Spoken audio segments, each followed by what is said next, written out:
Angkat tangan semua, takbir. Takbir. Takbir.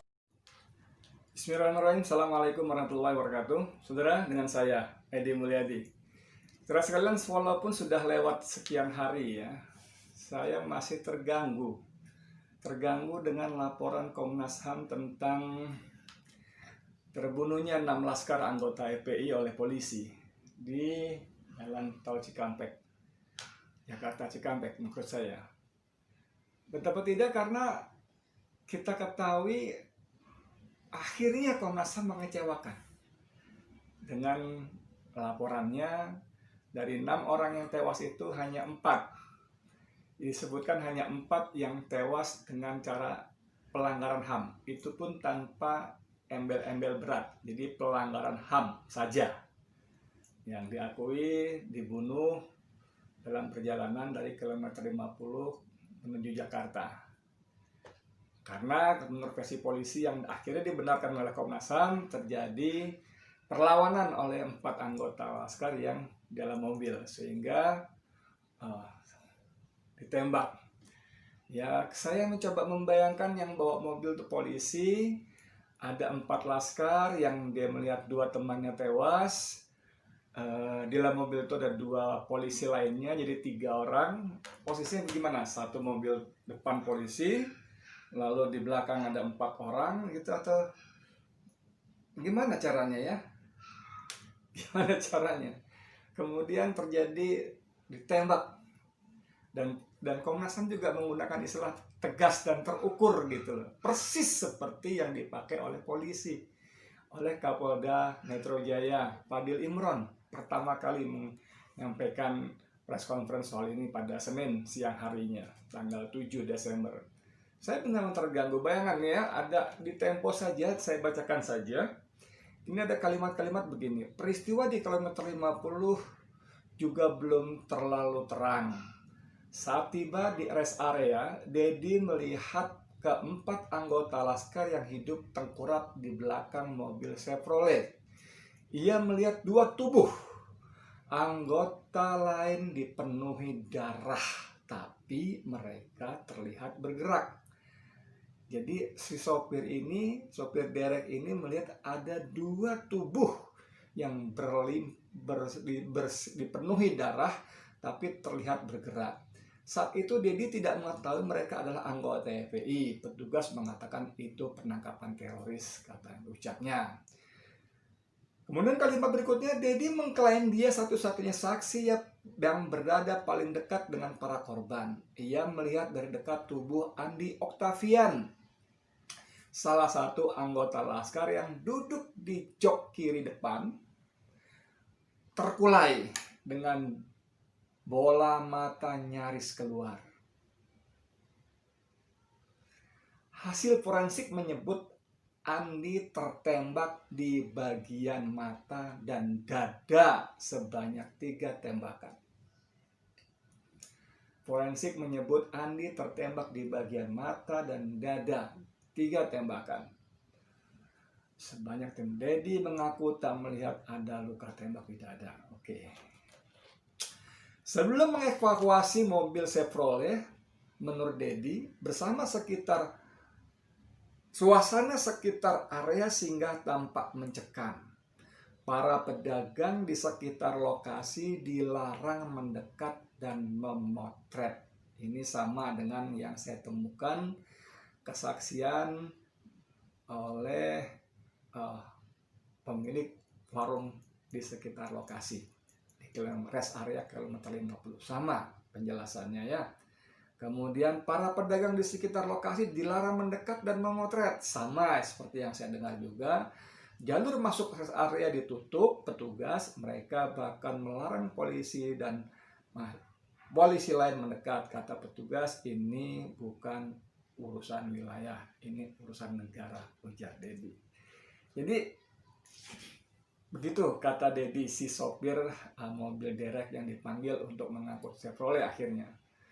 Mengendarai mobil derek tarik, Dedi mengekor hingga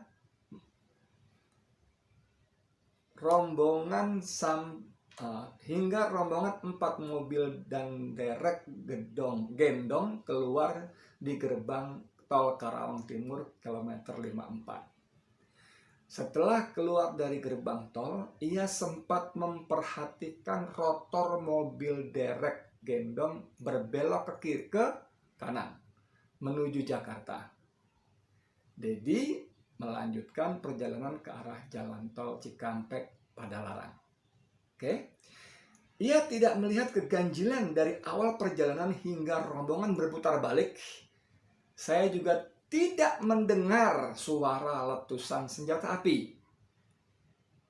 Dia tidak melihat keganjilan dan tidak mendengar suara letusan senjata api. Jika ada perkelahian dalam mobil, kata dia, rombongan mobil di depan seharusnya mengayun ke kiri atau ke kanan. Tak ada yang aneh pada perjalanan dini hari itu. Jadi saudara, menurut penjelasan Dedi seorang sopir derek saja, tidak ada peristiwa perkelahian di dalam mobil seperti yang disampaikan polisi sehingga 4 laskar lainnya terbunuh. Karena masyarakat sangat wajar kalau itu terjadi dalam perjalanan sebuah kendaraan di jalan tol, apalagi tentu mobil akan oleng ke kanan, ke kiri, mobat mabit lah gitu kalau kata bahasa sehari-harinya. Tapi dia mengatakan tidak ada, semuanya berlangsung secara normal-normal saja. Keterangan Dedi berbeda dengan rekonstruksi Badan Reserse Kriminal Kepolisian RI di lokasi yang sama pada pertengahan Desember tahun lalu. Polisi menembak 4 anggota Laskar Front Pembela Islam di dalam mobil karena memberontak di kilometer 51. Padahal menurut Dedi semuanya berjalan secara normal, tidak ada masalah apa-apa, tidak oleng ke kanan dan ke kiri. Sekitar 1 km dari rest area, para anggota FPI melawan, kata Direktur Tindak Pidana Umum Bareskrim Polri, Brigadir Jenderal Andi Kian Jayadi. Saudara sekalian, bagaimana kita menyikapi seperti ini? Ya, Dedi juga akhirnya menggunakan nuraninya, kalau bahasa dia di sini ya. Sopir derek ini sempat dikedipin mata sama salah satu laskar yang masih hidup. Awalnya dia nggak sangka mereka bakal dihabisi. Setelah dia lihat ke TV waktu Polda konferensi pers, kaget. Sempat dia nggak bisa tidur karena dia teringat anak yang sudah ngedipin mata tersebut sudah tewas. Baru dia merasa bahwa kedipan mata itu adalah isyarat. Akhirnya dia memberanikan diri ke FPI dan dengan segala konsekuensinya. Sopir derek itu 2 orang. Pada awalnya dia takut karena diskusi dengan temannya dibilang risikonya nyawa. Tapi karena dia nggak bisa hilangkan wajah anak yang mengedipkan mata tersebut, akhirnya dia putuskan untuk lapor ke FPI. Dia mengatakan dia bukan seorang ahli ibadah. Dia seorang biasa saja, tapi karena rasa kemanusiaan dan panggilan terhadap keadilan, dia beranikan diri. Saudara sekalian, saya bisa bicara apa dengan cara-cara seperti ini? Kalau seorang supir derek saja bisa nuraninya terganggu dengan peristiwa pembantian seperti ini, bagaimana mungkin orang-orang pintar, orang-orang berpendidikan, orang-orang yang dianggap lurus, yang berkumpul di Komnas HAM bisa mengabaikan fakta-fakta ini. Dan sungguh-sungguh benar-benar membuat saya terganggu adalah dalam laporannya disebutkan bahwa mereka tidak menyebut sama sekali adanya penyiksaan, saudara. Foto luka-luka selain bekas tembakan dan jahitan bekas otopsi, katanya itu adalah konsekuensi waktu, kata laporan Komnas HAM. Komnas HAM juga sama sekali tidak menyinggung-nyinggung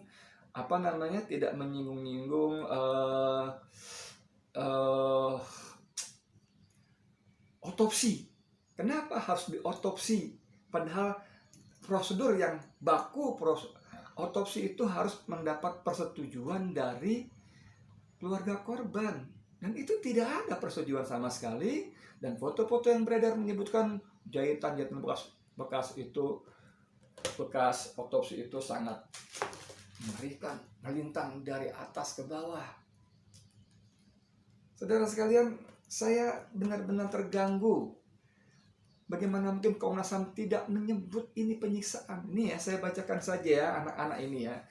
Atau Andi Oktavian mengalami bengkak dan lebam pipi bagian kiri, luka tembak di mata kiri, 3 luka tembak di bagian kiri, kulit bagian punggung melepuh, lecet di bagian kepala sekitar 5 cm, kulit bagian pantat melepuh. Ini penyiksaan. Ini penyiksaan, dan yang disiksa itu pasti masih hidup sebelum meninggal. Di mana itu yang sempat kemarin beredar istilah penyebutan rumah penyiksaan yang kemudian dibantah habis-habisan oleh Komnas HAM. Faiz Ahmad Syukur mengalami lebam di bagian kening, 2 luka tembak di kiri, 1 di atas puting, 1 di bawah puting. Ada warna kehitaman di luka tembak yang menurut para ahli forensik luka kehitaman itu adalah residu mesiu yang ditembakkan dari jarak amat dekat. Luka tembak di paha kanan, jahitan di bagian leher, luka tembak di tangan kiri. Muhammad Reza mengalami pipi dan kening bengkak, lebam, dan menghitam. Ini kenapa? Ini pukulan benda keras, saudara. Lalu tangan kiri melepuh, darah masih keluar dari bekas luka di bagian belakang, dan kemaluan bengkak dan melepuh. Ini penyiksaan, semua penyiksaan. Tidak mungkin hanya karena proses waktu. Karena proses mereka dibunuh pada tanggal 6 atau 7 dini hari, kemudian hari Selasa atau Rabu sudah diterima jenazahnya di Petamburan. Maksimal 2 hari, tidak serusak itu secara normal. Dan kerusakan yang disebut karena proses waktu tidak seperti ini. 5. Lutfi Hakim mengalami hampir semua kulit belakang melepuh. Hampir semua kulit belakang melepuh. 4 luka tembak berdekatan di dada kiri, bekas lubang menghitam, kemaluan bengkak dan melempuh. 6. Ahmad Sopyan alias Ambon mengalami 2 luka tembak di dada kiri, kemaluan bengkak dan melepuh. Ini penyiksaan. Ini penyiksaan. Bagaimana mungkin Komnas HAM tidak menyebut sama sekali ada penyiksaan? Hanya disebutkan proses waktu. Proses waktu. Hanya disebutkan proses waktu saja. Bagaimana mungkin ceritanya bisa begitu? Wahai Khairul Anam dan kawan-kawan, apa yang terjadi dengan kalian? Apa yang terjadi dengan kalian? Kalau Dedi seorang sopir mobil derek saja nuraninya tersentuh, dia tidak bisa melupakan wajah anak yang mengedipkan mata memberi isyarat pada dia. Kalian orang-orang terhormat, orang-orang pandai bisa mengabaikan fakta-fakta begini rupa. Astagfirullahaladzim. Sungguh sulit terima akal sehat saya. Saya kira nurani siapapun yang mengetahui foto-foto yang beredar, kemudian belakangan beredar juga video-video pendeknya, itu akan sangat terganggu dengan laporan Komnas HAM yang hanya menyebut 4 tewas, itu pun dengan pelanggaran HAM saja, bukan berat.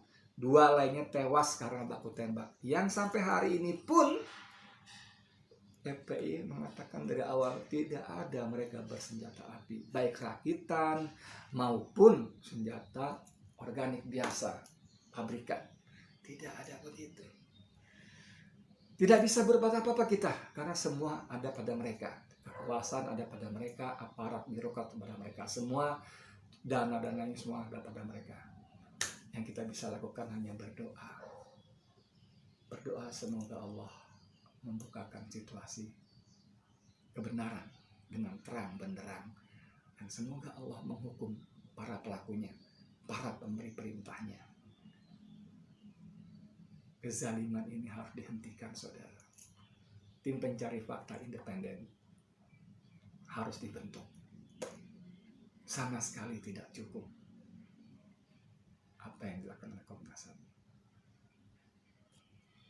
Sekian dari saya, Edi Mulyadi, untuk FNN. Assalamualaikum warahmatullahi wabarakatuh.